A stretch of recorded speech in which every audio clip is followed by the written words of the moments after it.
This is Lottie Dalziel, who's passionate about giving every Australian the tools they need to reduce their waste and ecological footprint.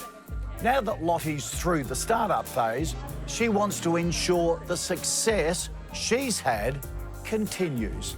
Unsure where to start, we sent in Julie Patterson from NAB to talk her through the business basic framework she'll need to put into place. So Lottie, tell me about your business, Banish. So Banish is an online store and education platform that focuses on helping Australians reduce their waste. How long have you been operating? We launched Banish on March 1st last year, so on Clean Up Australia Day, so it's been almost 15 months now. And how have you found the journey so far? It's been amazing. It's just been like a complete whirlwind. When I launched, we hadn't yet had the plastic bag ban in Coles and Woolworths, so I thought that I was jumping on somewhat of a trend, but I didn't realise how big it would actually be. So Lottie, as you've probably discovered, small business owners wear a lot of hats. How have you been managing your time? I probably haven't been, honestly. One day I'll be the accountant, the next I'll be kind of business manager, the next I'll be shipping orders. And I feel like at the moment, honestly, I'm just chasing my tail. I'm loving every minute of it, but I'm finding it hard to even take a breath. So what are you particularly interested in getting help with? I know the benefit of having a clear structure and a strategy, but I don't really know where to start. So do you have a plan for the future, or are you kind of just going day to day at the moment? Honestly, it's day to day. If I'm lucky, it could be month to month. So I'd really love some help with how I can work out what's next. And there's so many ideas that I've got. I'm kind of boiling over with them, but I don't really know where to start. Lottie, you mentioned before that you are a retail and education platform, which seem like quite different goals. So how do you split your time and priorities between those two distinct goals? In terms of juggling my time, at the moment it kind of is a bit here or there. There's not really a distinct hourly split. I don't kind of say, okay, it's time to now move on to the education side of things. It just really comes and goes. How have you built your customer base in your business?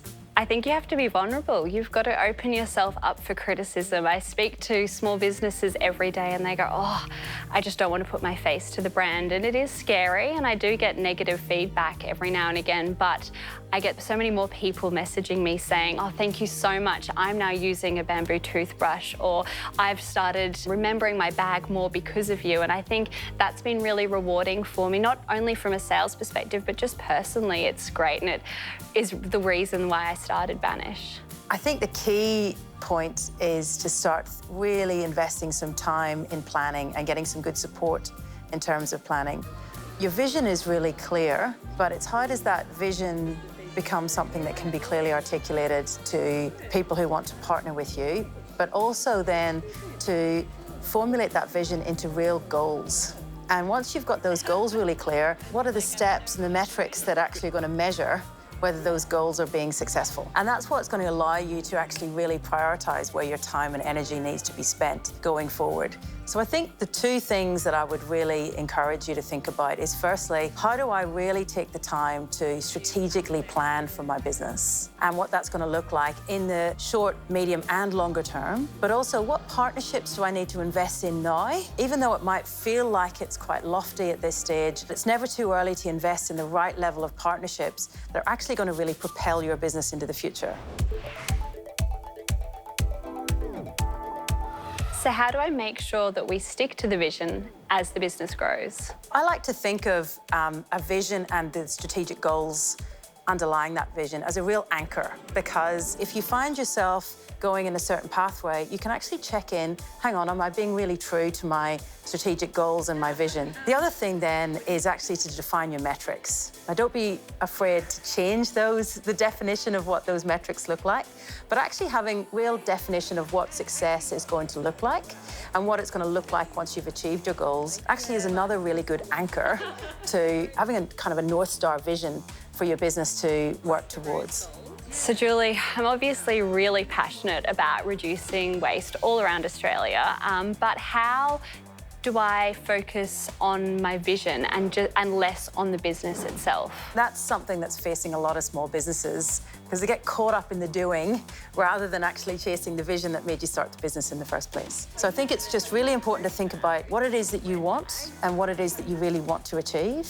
But secondly, who are the partnerships that can help you? Because you'd be quite surprised at how many people do want to help you and feel equally as passionate. Don't be surprised if it feels like it's people that shouldn't be incredibly passionate about reducing waste, like somebody in a bank or somebody in the government, because there are really passionate people, but they kind of need the opportunity to get to know you. So finding connectors is really important. Should I also be thinking about outsourcing?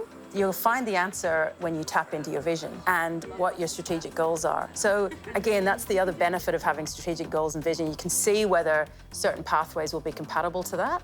So how can NAB help with everyday business basics? Well, like you, Lottie, we really believe in education as well. So we have lots of resources on our webpage, but we also have partnerships with some other groups as well. So we work with groups like Launchpad, who actually help startups, and we work closely with entrepreneurial groups to actually help new businesses as well. But really, it comes down to quite simple, actually having someone who wants to partner with you. Would I have a single point of contact with someone at NAB? We prefer to think of a NAB coalition that can support you, because what we know about small business is that they use more channels than anyone else in our bank, any of our customers. And they also do not work 9 to 5. So what's really important is that we recognise that and we evolve our business to meet how small business operate. So we actually have a 7-day-a-week support offering for business banking customers in small business that's available over the phone with extended hours. So is there anything that I could be changing or implementing right now that would have a huge impact on the success of Banish? Well, there's so much that you've achieved so far in this 15 months, Lottie, so congratulations. The one thing that I think that would make a massive difference to your business, both in the short and longer term, is to actually get to really revisit your business plan and your strategic plan and be really clear on what those strategic goals are and what success will look like into the future. And I think that will really prioritise your time.